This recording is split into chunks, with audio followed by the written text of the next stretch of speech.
One thing I absolutely love about Jedi Survivor is just the massive variety of different enemies that are out there, especially when it comes to the different boss fights. And for those of you guys who weren't aware, there are actually 13 legendary enemies hidden around each planet within Jedi Survivor. And today I'm going to be pretty much showing you guys where to find each of these legendary enemies. They're all awesome little boss fights that you guys should definitely try out, as a lot of them are actually very easy to miss. If you enjoy this type of content, be sure to hit that like button, and if you are new to the channel, be sure to subscribe with those notifications on so you don't miss out on any upcoming Jedi Survivor content. But with that being said, let's get stuck right into it. Now, there are 13 legendary enemies, like I said, and all of these can be found on either Koboh, Coruscant, or Jetta, and there are actually 9 on Koboh. So there's only 2 on Jetta and 2 on Coruscant, with obviously Koboh being pretty much the central hub of the game. Now, it's worth noting in this video that I'm going to be showing you where to get to each of these legendary enemies from the closest meditation point. If you don't have these ones unlocked, you can actually just see any meditation point on your regular map, even if you haven't been there before, and then from there you can pretty much find how to get to that meditation point from the closest one that you do have. I'll also add that it is worth checking each sort of boss arena for a reward after you have actually beaten each of these legendary enemies. Not all of them have them, but most of them do have like a skill point. Some of them have little cosmetic items and stuff like that. So when you get to each of these areas and take out the legendary enemy, be sure to check that area for a reward. Now, starting off with Coruscant, and then we will do Jetta just so we can kind of get to the rest of them on Koboh. The first one is DL1T. It is a DT sentry droid, and it's all whited out. It actually looks really cool. And this one is pretty easy. It's also very easy to find. So from where you spawn at the Mantis, all you need to do is literally just run in the only direction that you can run and take out all of the enemies along the way until you get to this door. Now, take the elevator up, and then where you can see this scout trooper just sort of standing there chilling out, take him out and then use the electric dart to open up that door, and in there you will find the legendary DT sentry droid. Like I said, this one is definitely pretty easy, but it is a cool boss fight nonetheless. As for the second legendary enemy on Coruscant, this one is the frenzied Jotas. Now, if you guys can remember from Fallen Order, there was the rabid Jotas that was a legendary in that game. This is obviously a little throwback to Fallen Order. So from the Undercity meets meditation point, which is pretty much unlocked on the main path, so you guys should have this, you want to follow this path here, and in this room where the purge trooper is, once again use the electric dart and shoot that to open up the door, and behind that door is the frenzied Jotas. Now, next up we're heading over to Jetta, and this one has 2 of the, in my opinion, coolest legendary enemies in the game. The first one being the golden Skriton. Now, you want to head to the Anchorite base meditation point, and from here, if you head pretty much directly left through this little area where you'll see like a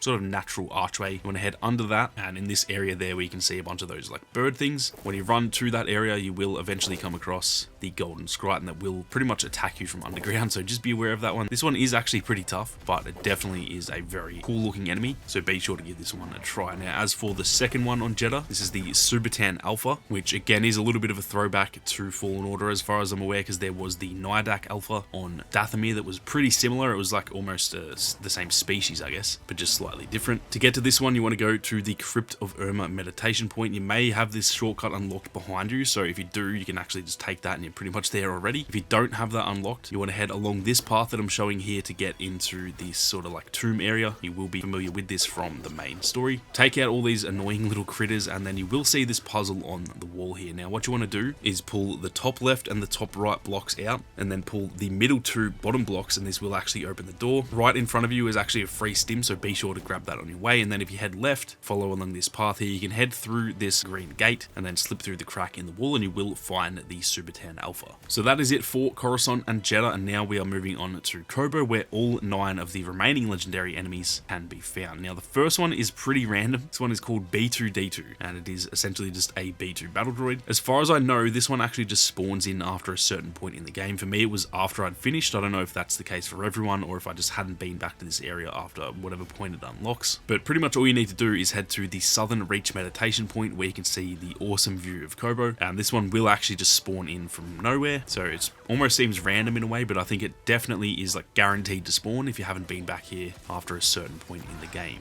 Now, the next one is also another version of a droid, and this is E3VE3, and this one is actually a legendary droidica. Now, from the Fort Carlin meditation point, you want to head out in this direction to where you'll find this hangar area with all the roller mines. Take out all of those roller mines, or just simply run past them, and then dash through this green gate, and eventually at the end of this little area you'll come to an available force lift where the droidica and its B1 on. Buddies are actually hiding. This one is pretty easy to take out, so you shouldn't have any trouble with the droideka. Next up is the Garocco Matriarch. This is one of the coolest ones in the game, in my opinion. You want to head to the Derelict Dam meditation point and then head to this elevator and use it to go up onto the top cliff. Now, if you haven't got the elevator unlocked, I'm pretty sure you can just talk to the prospector. He kind of gives you a little rumor of how to actually get there. It's not too hard to unlock. Once you get to the top, you then want to use the Force to force lift this door, and then through there you will find the Garocco Matriarch. There is also a stim once you actually beat this legendary enemy too, so this one is absolutely worth doing. Now, next up we have the Massif, which is actually a Magna Guard, and this is on the Lucrehulk. So you want to head to the Lucrehulk core meditation point, head left down this ramp, and then on this path here, if you actually just turn around and jump across the gap, you will find the enemy. Now, if you can't get into that area, because I think you do have to have been through this area before, you'll need to go through the Yurt Barracks area, and I'm just going to show you a really quick way to get to this area. You don't have to fight all these enemies if you don't want to, and then once you get to this section, you just want to use that zip line there to get across to the other side, but I dare say most of you will have this area unlocked already. This one is pretty fun. You're in a pretty close little contained area, but I will say it feels pretty much the same as a regular Magna Guard, so it's not overly difficult at the end of the day. Now, next up we have the Maya Terror. This is a Mogu, and this one is found in the Viscid Bog, so not too far from the Lucrehulk. Now, you want to head to the Viscid Bog meditation point, which is unlocked through the main story. You want to go down this zip line, swing off this pole, and you will land in the bog. Don't worry, you just want to head over to this grapple and you can pull yourself out of that and get up onto this ledge. From there, you then want to force lift these three sort of pillars and jump across each of them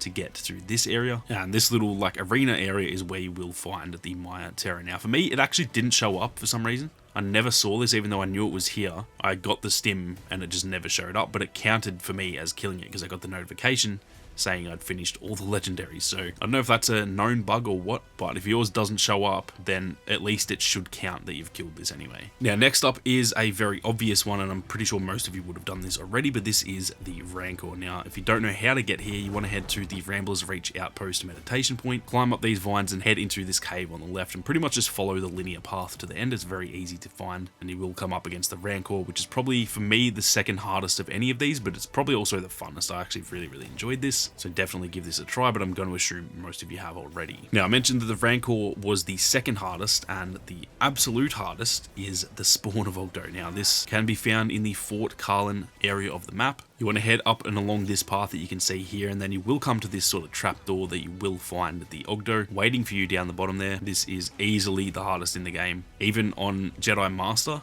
where most of these were pretty easy to me, but even on Jedi Master, this one was actually a genuine struggle. So this one is a very tough one, so enjoy getting murked by Ogdo. Now, the second last one is Urgost Fist of Ravus. Now, as far as I know, you actually do have to fight this guy along the main path of the story, but I could be wrong there. I'm not sure if there's just an alternate path to get around him, because he is a legendary enemy, so I kind of felt like he was more optional, but as far as I know, you have to actually go past this guy in the story. At the observatory part of the game, from the observatory understructure meditation point, you want to head into this inside section past where those droidekas are very annoyingly camping up the top of that little section. You want to use the elevator to go up, and then behind you through the lift door is the fight. It's a pretty fun fight. He's fairly easy, but he does deal a lot of damage. Now, lastly, we have the Vile Bilemaw, and this is the final one, and it is found in the Fogged Expanse area of Koboh. So head to the Fogged Expanse meditation point, head along this path here, and then turn right at the fork in the road. You can just run straight past this Mogu if you want, and then jump across the gap and do the wall run to get up onto this little section. Now, from here, you want to immediately turn right and follow this path. You'll come across a few roller mines, so just pick one of them up and throw them at the rest. They will all be instantly deleted. And then from there, if you just turn right and head down this little path onto the slide, you will come across the Bilemaw. Once you take him out, the reward is actually over there on the right. It's kind of hidden. I didn't find this one straight away, so make sure to not miss out on that one. So anyway, those are all 13 of the legendary enemies in Jedi Survivor. I definitely recommend actually going and doing all of these. They're a very fun little challenge. They all play very differently from each other, very unique movesets, and they all look and feel very different. And it is a good little challenge, I think, to try and take out all 13 of these legendary enemies. If you enjoyed the video, be sure to hit that like button. And like I said, if you are new to the channel, be sure to subscribe with those notifications on. But with that being said, thank you all very much for watching. You guys have a great day, and may the Force be with you always.